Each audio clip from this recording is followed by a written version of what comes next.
Au commerce extérieur, le ministre Julien Paluku Kahongya a lancé samedi 2 août dernier la 47e édition foraine de la FICIN en compagnie du président du conseil d'administration ainsi que du directeur général de cet établissement public. Une occasion pour le patron du commerce extérieur de visiter les stands d'exposition afin de rassurer et de rassurer également les participants de la bonne tenue de cette édition qui s'annonce extraordinaire. Détail avec Chris Mukuna dans ce reportage de Paul Senga.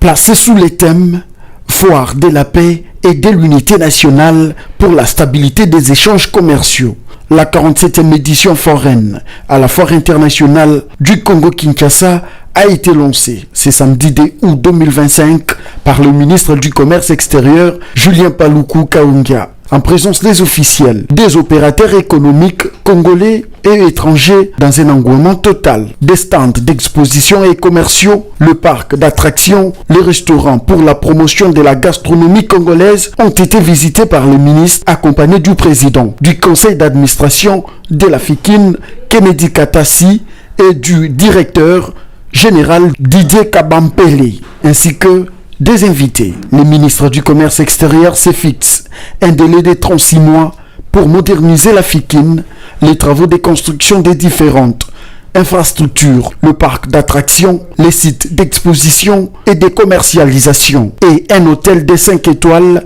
seront lancés dans un bref délai par la société chinoise Sino Women International Engineering, dont son président du conseil d'administration, Li Shenlen, accompagné des experts, a pris part à cette cérémonie. Cette 47e édition, je la veux une édition d'espoir, une édition d'espérance, parce qu'il y a seulement une année, le président de la République m'avait confié ce ministère, mais je voudrais vous dire qu'il y a un espoir. Parce que l'année passée, j'avais dit que dans les 36 mois, eh bien, la FICIN va renaître de ses cendres. Pour que la tradition du 2 juillet que les Quinoises et les Quinoises connaissent puisse être refaite. Cette entreprise est ici représentée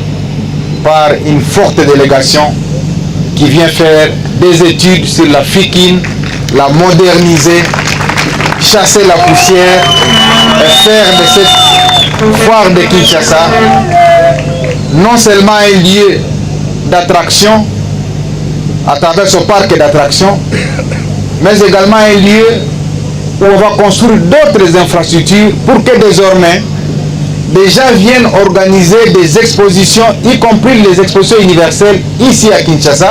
comme celle qui se passe actuellement à Osaka, au Japon. Signalons que pour réguler toutes les activités foraines à travers le pays, les travaux techniques du projet des lois foraines sont déjà bouclés au niveau des experts du ministère du Commerce.